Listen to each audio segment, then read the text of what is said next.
So the learning objectives for today, what this course is designed to do is to help prepare you for that knowledge test. I don't know if anybody here has taken the test before, but we'll go through what the test looks like, and all of this, what you learned today is to help you to do that Class 7 test. I'm not gonna teach you how to jump on the road and start driving, but I will help you to pass that test. So this provides information from the Alberta Driver's Guide, as I had mentioned to you guys. You guys all have the driver's guide and you're following along with us. So all the information in this PowerPoint and this presentation is taken right from this book, and it follows along with the book. So if you can have your Google Slides up while I'm doing the lecture, it could help you to follow along in the book so that if you need to refer back, you can go see which page number it was or which chapter and do some refreshers, because that's the biggest thing for passing this test, is just getting down that knowledge and getting really confident, making sure you know it for sure. So that driver's guide is what will help you to study along afterwards. Once we're done the course, going back and reviewing that driver's guide will really help you to prepare for when you write your test. So this will teach you to learn the rules of the road and help you gain that Class 7 learner's license. The presentation also, it will use a mix of the visual PowerPoint presentation like I have up here. I'll be showing you guys some videos, and the quizzes, as I mentioned earlier, with you guys will be doing your quizzes after every chapter. This will help test your knowledge and build on your knowledge as we go into the next chapter and the next topic. Booking and taking the knowledge test, however, that is each individual's participant's responsibility. So that happens at the registry office. I don't administer the final test. So this is just helping you get ready, and then you'll have some time to study, and then it'll be your responsibility to go write that test afterwards. We also recommend too, if you're planning on writing your test, we always recommend to do it probably within a week of taking the course. We found that after about 5 to 7 days, your knowledge retention of what you've learned through the course starts going down. You start losing some of that. So it's always, we see the best results for people to go write that test as soon as they're able to, right after the course. So that's why I booked this at the beginning of the week, so that hopefully you guys will have a week. If you're able to go and write that test, you're likely to have some more success to do it sooner than later. But I'll leave that up to you guys, and I'll go more into what the test looks like. So that driver's guide, this course that you're taking today is the first step into getting your driver's license in Alberta, and it's based directly on that driver's guide to operation of safety and licensing for cars and light trucks. So we're not making stuff up, and I'm not using stuff from BC or anything. This is very specific and tailored to the Alberta driver's guide and the Alberta knowledge test. That's what the driver's guide look like. As I keep mentioning, you can download a copy, but you guys already have it. It's also in that chat if you ever needed to go back or save the link. But the actual laws that apply to driving a vehicle, those can be a little more specific and can sometimes change regularly. Those can be found within the Traffic Safety Act. So I just want to show you guys the delineation. The driver's guide helps you learn the rules of the road generally, signs, and helps you pass that test. And then specific laws and the criminal code and all that stuff derives from the Traffic Safety Act. Any questions so far? Is anybody else trying to join? I think I've admitted everybody so far. Troy might be trying. Troy, I have one more participant. He's trying to join. Okay. But I will be with him. Yeah. So if anything, yeah. Okay. And I usually get a little pop-up when people are trying to join, so I'll just keep a lookout for that. But let me know if he's having trouble. Thank you. Okay, so starting with chapter 1 of your driver's guide, this is all the licensing information. So this one's a little dry, but it's a lot about rules and regulations and things like that. So get your coffee ready and It starts on page 9 of your driver's guide. So in order to obtain your license, you need to be 14 years of age or older, and this is your learner's license right from the beginning. You need to pass a vision test. So if you go in to do your learners and you pass, you'll do a computer or knowledge test, and they'll also require you to do a vision test.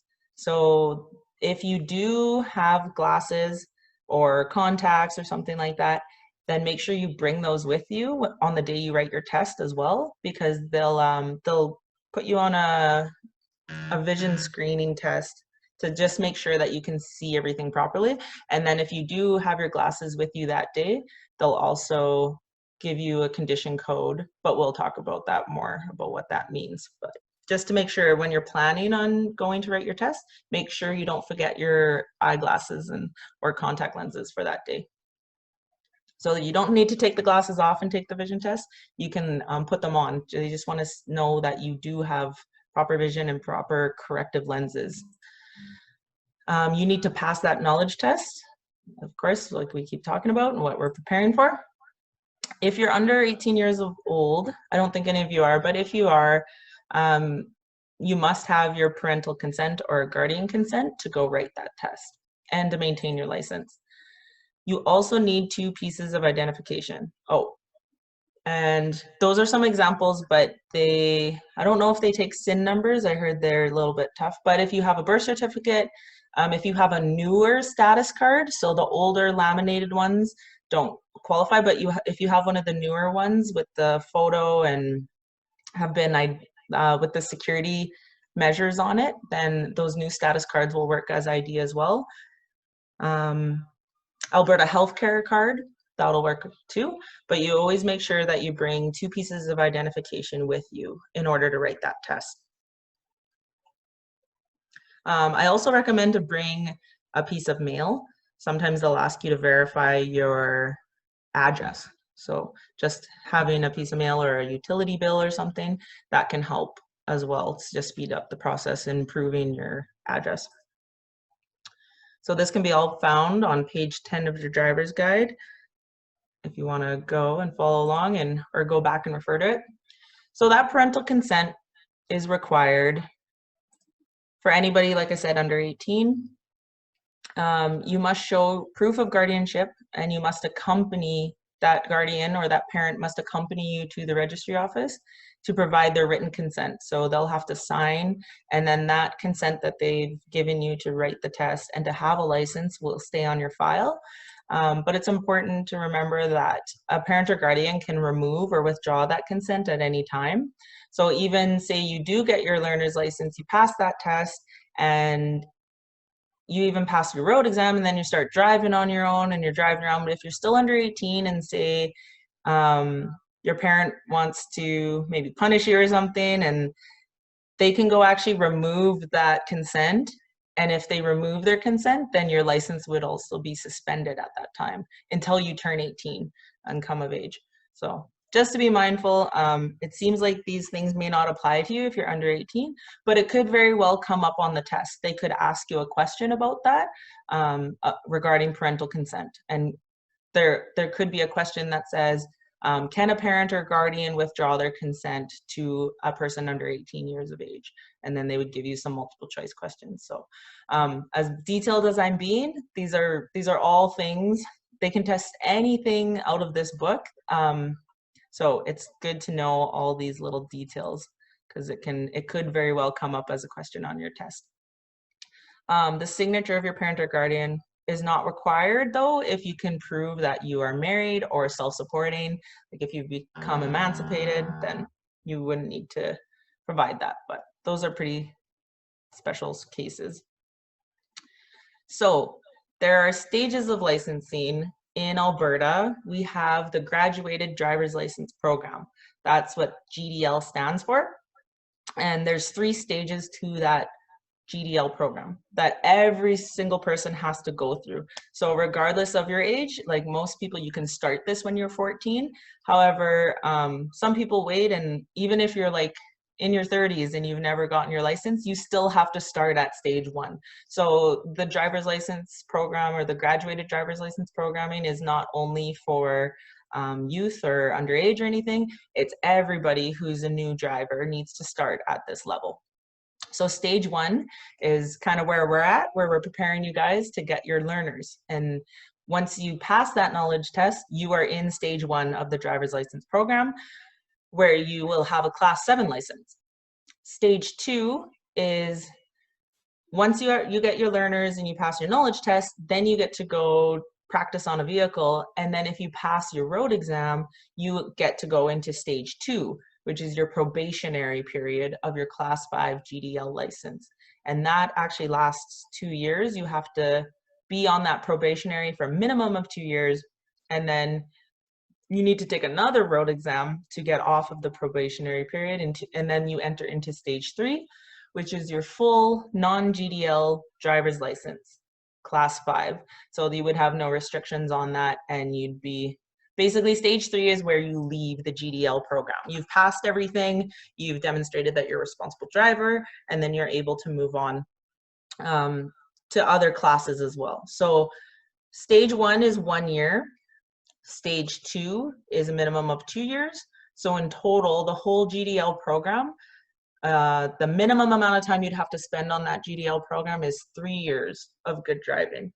Of course, that can go longer. There's no expiration, and there's no mandatory requirement for you to leave that probationary. Like, you could stay at stage 2 with your GDL class 5, and a lot of people do stay at that level just to drive.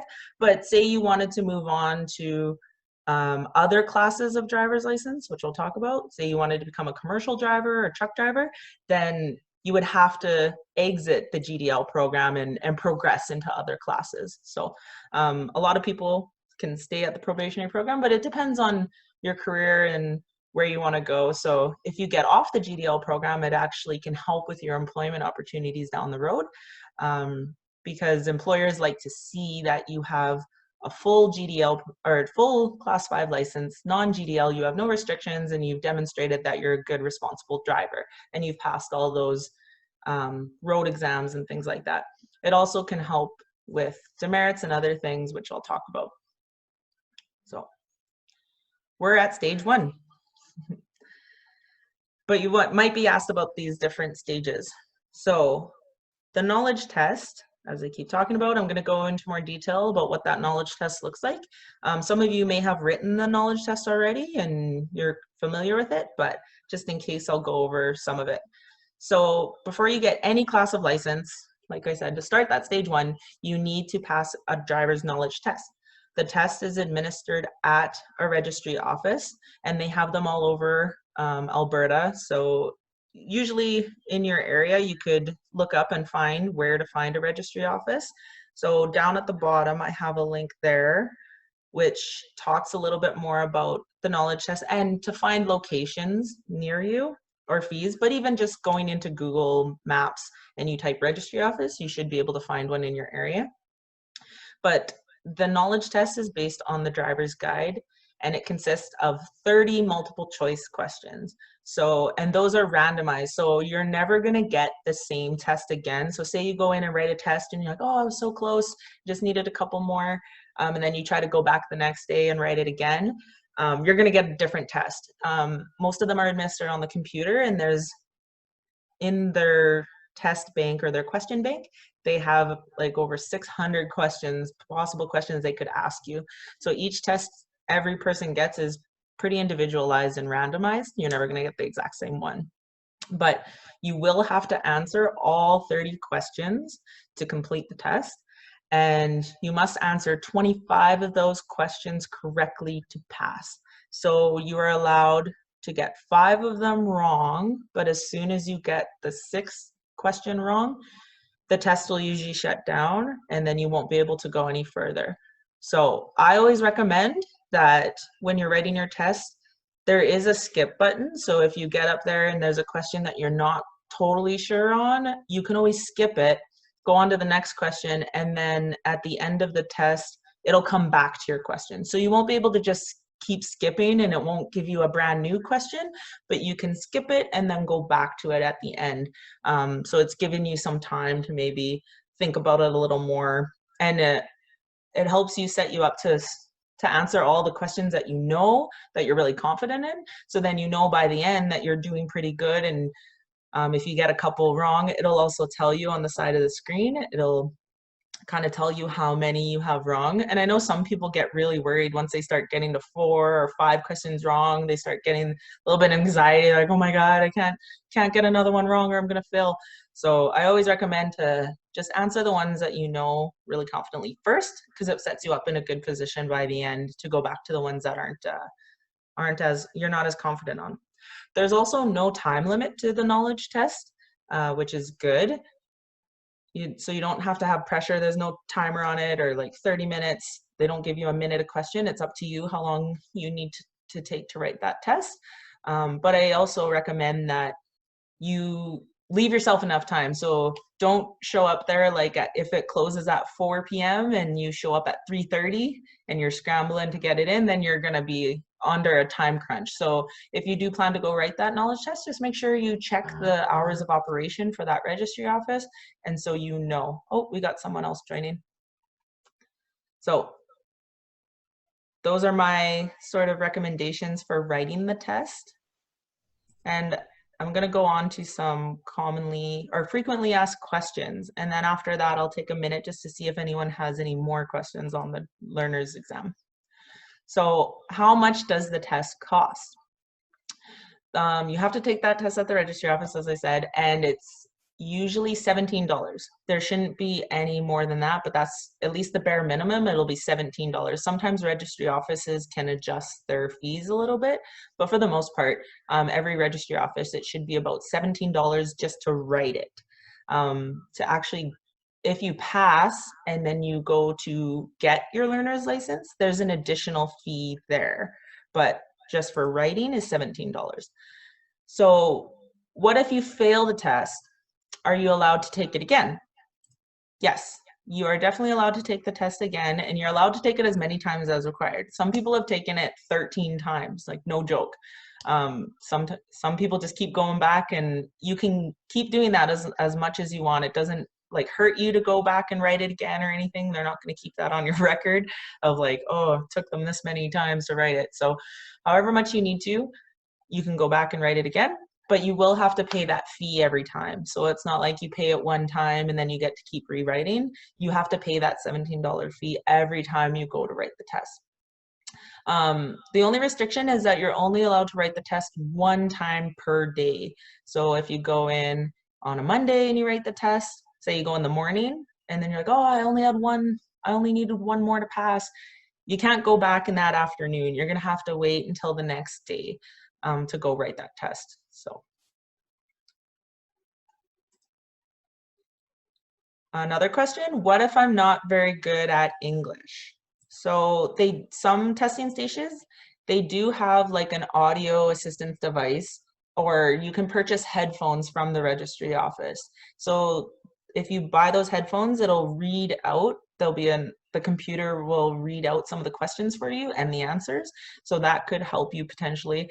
But most of those registry offices charge you a fee, and you have to buy their headphones just for security measures, in case you bring in some like Bluetooth headphones and you got your buddy in the lobby feeding you answers and stuff like that. They mostly require you to bring to purchase their own headphones. Some registry offices here might let you bring your own and use your own headphones, but that's not very frequent. So be prepared if you do want that audio assistant option. Be prepared that you might have to pay an additional fee to get their headphones. And this service, the audio service, is actually only available in English and only for the Class 7 license. So there isn't any other languages that it reads out on. But if you have difficulty reading English and you only need a little bit of help, like say with some of the terminology, you can actually use an English dictionary. You can bring in a paper version of the dictionary, but you have to bring it yourself. That one they don't supply, but if it's something that you really want to bring with you, just in case, that's a good option. to have an English dictionary with you, because they'll let you have that with you just to look up terminology and things like that. So more frequently asked questions. What if I pass the test, but I can't afford to pay that license fee? So I was mentioning that it's $17 to write the test, but there's an additional fee if you pass and you want to get your learner, like you want to get your actual card. Oh, Troy's joining us now. So if, say you go in and you only had the $17 to write because you weren't sure if you're going to pass or not, and then you passed and you're like, oh, but I don't have enough money to get my learner's license. You can actually, once you pass your knowledge test, they give you a little test permit, and that proves that you passed the test, and that's valid for 1 year. So that little paper slip they have, you can actually keep that and then come back, say like next month or next payday, you can come back with that slip, and then you'll be able to pay the additional fee for your learner's license. For about 5 years of a learner's license, it's around like $85. So just to be mindful in your budget.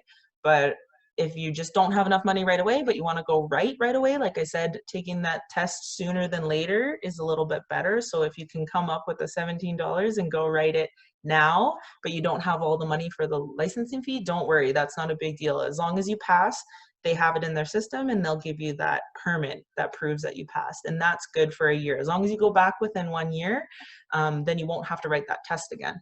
But if you wait too long, and if you wait over a year to go back and get your license, then you'll have to write the test again. But just gives you a little bit of time to plan.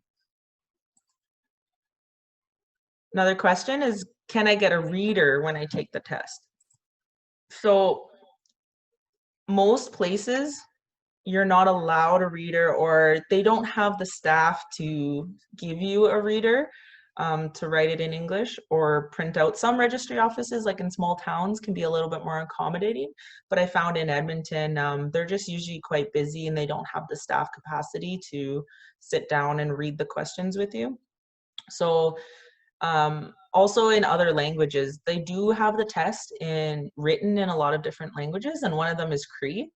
So if you are more fluent in another language and you need somebody to help you translate it to English, you can have that option, but usually you have to get an approved translator. They have to be approved by transportation, and you have to either pay for their services and have them there. So those are all options. It just depends on your individual situation. And then I always recommend, like I said, to go to the Government of Alberta knowledge test and Alberta Transportation website. They have a lot more details if you need that translator, that extra support. They can help with that, which is here at the bottom. I put Alberta Transportation Client Support Center, and I can put that in the chat just for you guys if you want to save that phone number for Alberta Transportation's Client Support Center. Right now, does anybody have any questions regarding the knowledge test that I didn't cover?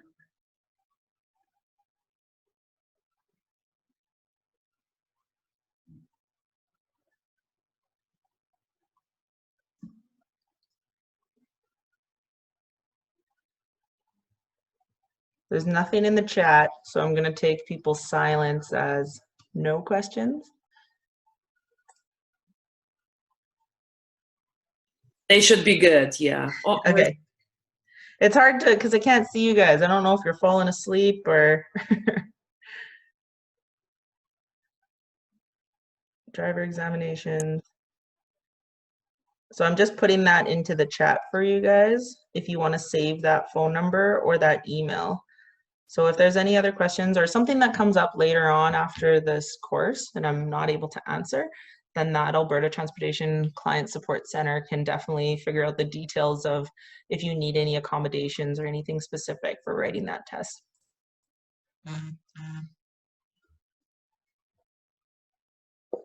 So, types of license class. So there I was talking about the different stages of the driver's license, the graduated driver's license program, but now I'm going to talk about the different classes of driver's license that you can get. So once you get your class 7, which is your learner's license, you are able to operate a 2-axle vehicle or a vehicle trailer combination. So that can be anything from like a smart car to a truck, a light truck, a truck pulling a boat, something like that. As long as it just has 2 axles on it, which means like two sets of wheels, front and back, then you're able to operate any vehicle that falls within that range with your class 7 for learning purposes. You can also operate a motorcycle if it's for learning purposes though. So say you did get your class 7 and then you really want to go get your motorcycle license, you could go do that for learning though. You'd have to either take a course or you'd need somebody else with a motorcycle license to accompany you. Or you can drive a moped. I don't know, they look pretty sweet. That one you don't need anybody to accompany you. But if you are driving a vehicle with your class 7, you do need somebody to drive along with you. You need a person supervising you while you're operating. So those are some of the things you can operate with your learner's license. So that stage 1, there's certain conditions to your learner's license. Learners must follow these conditions. You must hold your learner's license for at least 1 year. Like I said, minimum once you get your class 7, you have to have it for at least 1 full year before you can move on to other classes. You must be accompanied, like I said, by a fully licensed non-GDL driver, and they must be 18 years of age or older. They also must be sober, and they must be seated right next to you in the vehicle. So if you are going to go practice on a car or drive another vehicle, these are the things that you have to follow within that and have a driver with you. You're also not permitted to drive from midnight to 5 a.m. So they do that to limit the amount of night driving. Night driving often takes a certain level of skill and confidence and experience to operate a vehicle safely at night. So they put those restrictions on for learners that you're not able to operate a vehicle during those times. And that very likely could come up on a test. So it is helpful to memorize some of these details. You are not permitted to have more passengers than seat belts. That's pretty standard across all of the licenses for safety reasons, obviously. You can also, your learner's license could be suspended after 8 demerit points. And I'll talk more about what demerit points are in another chapter. You must also have a 0 blood alcohol content or THC level. So you're not allowed to be impaired at all if they find any little, even if you had like say 1 drink and you're like, oh, it's just 1 drink and I'm fine, and you're with your learner's license or your GDL license and you get pulled over, that's a no-no. They're not allowed any little bit of alcohol or THC. So those, again, those restrictions and conditions can be found on page 10 of your driver's guide. I'm just going to turn this off 1 sec. Where did it go?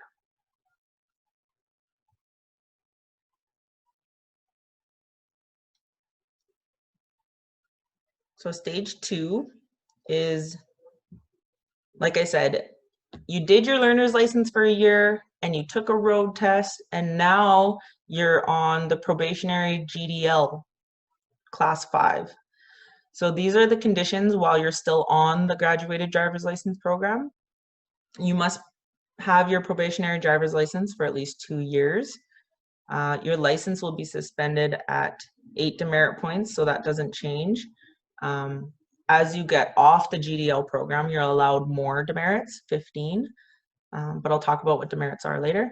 have 0 alcohol level still. So even though you have your full class 5 and you're able to drive on your own, you still have to follow those conditions of 0 alcohol level and 0 THC level.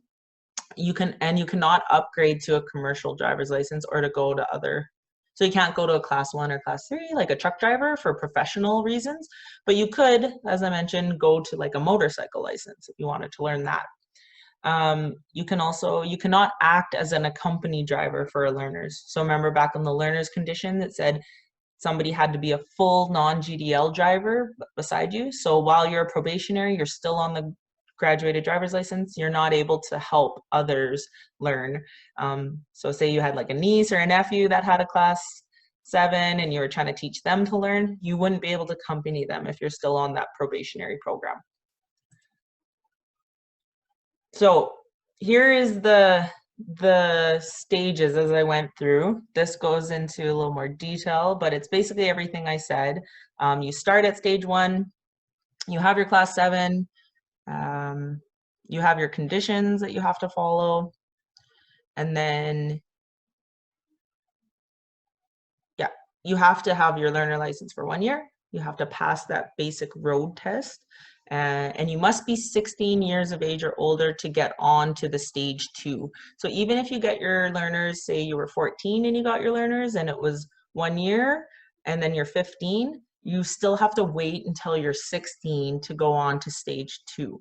So there's a little bit of nuances or details about how you progress through the program. Most of you guys, I don't think have to worry about your age restrictions, but very well they could ask you these details about what age do you need to be on a probationary stage 2 of your learner's license. That could very well be a question on the test. And then to become fully licensed, so in total, the whole GDL program, as I mentioned, would be 1 year as a learner, 2 years as probationary, so a total of 3 years to get your full license. And that's everybody has to start at that stage. And then you have to pass another road test in order to get off the probationary GDL program. And you'll need to display advanced driving skills. So the first road test they say is a basic road test, and it lasts around a half an hour, about 30 minutes of on the road, and they'll ask you certain questions about how to operate your vehicle, how to use the dials and things, and then they'll take you around driving to show and that you can demonstrate certain maneuvers like turning and signaling and parking. And then the advanced road test is a little bit longer. It's about 45 minutes to an hour, and that's where they would take you on to, like, say, a primary highway and get you up into higher speeds, see how you can merge properly. So each level and stage, you're building your skills and your knowledge, and showing that you can drive safely and properly, and that you know all the rules of the road. So now the types of license classes, I had referenced them a little bit, but there are 7 classes in Alberta that anybody can go for, and these are the different classes. So down at the bottom is where we're starting with class 7 as a learner's license, but starting from the top, class 1 is your professional license, and you can drive any vehicle. That can be heavy hauler trucks, that can be buses, passenger vehicles.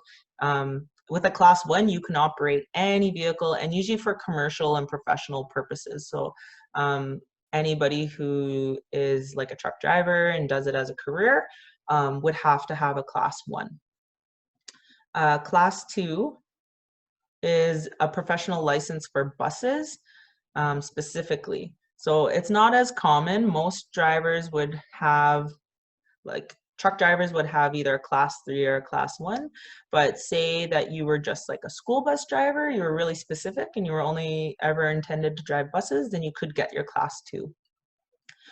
Your class 3 is vehicles with 3 axles. So those would be heavy haul trucks, anything larger than a regular pickup truck.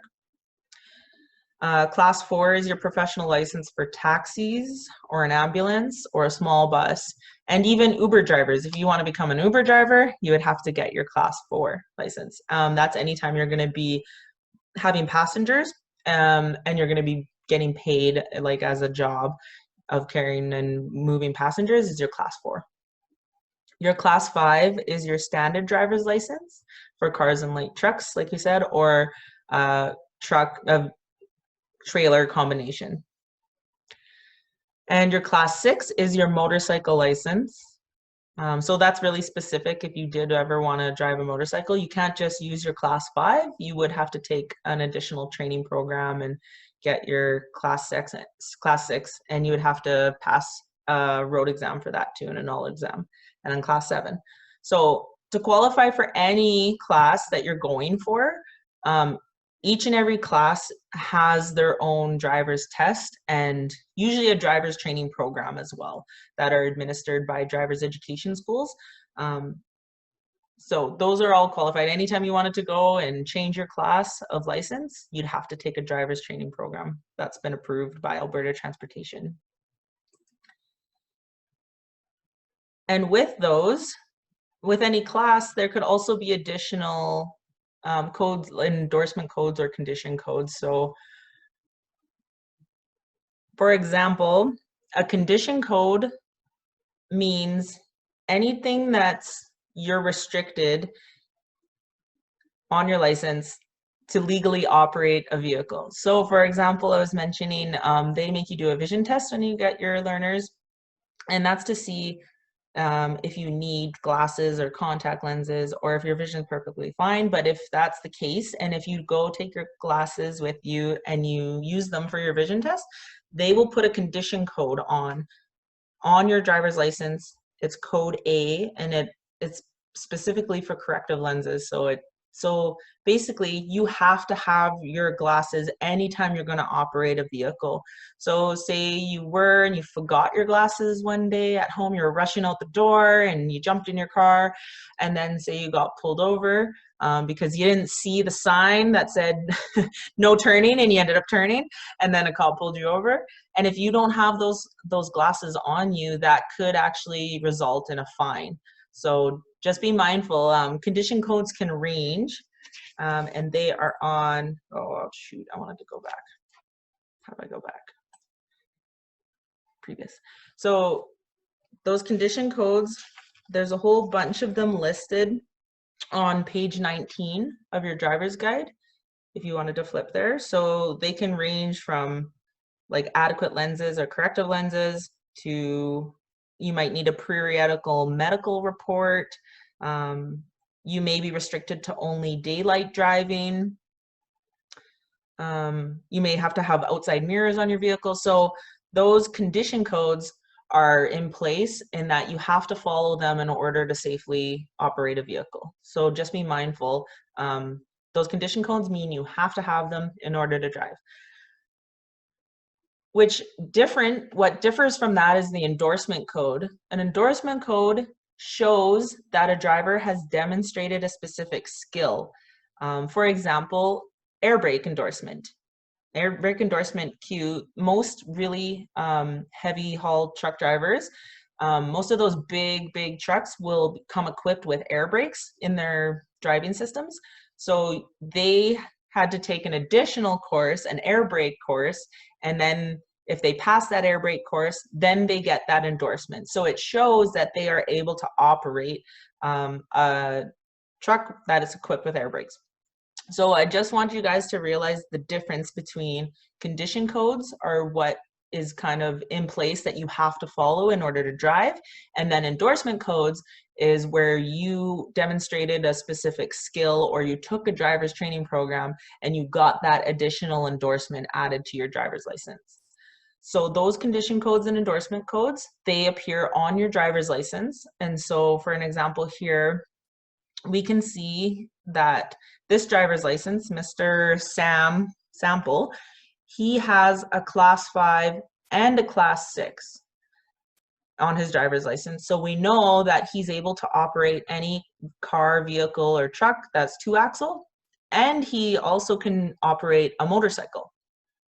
But he can't operate a heavy haul truck or anything because he doesn't have that class.